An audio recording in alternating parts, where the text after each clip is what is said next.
ಪ್ರೀತಿಯ ದೇವರ ಮಗನೇ, ದೇವರ ಮಗಳೇ, ನೀನು ದೇವರ ಮಗನಾಗಿದೀಯ, ದೇವರ ಮಗಳಾಗಿದೀಯ.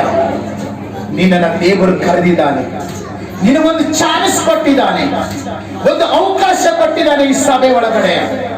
ನನ್ನ ಮಗನೇ, ನನ್ನ ಮಗಳೇ, ಇದು ನನ್ನ ಚರ್ಚದ, ಇದು ನನ್ನ ಸಭೆಯದ.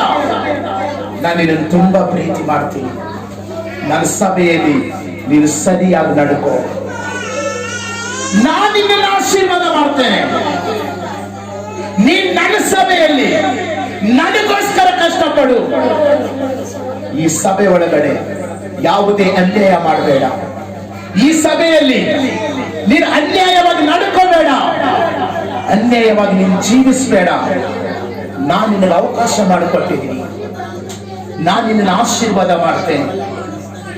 ಈ ಸಭೆ ಒಳಗಡೆ ಒಂದು ಚಾನ್ಸ್ ನಾನು ನಿನಗೆ ಕೊಟ್ಟಿದ್ದೀನಿ.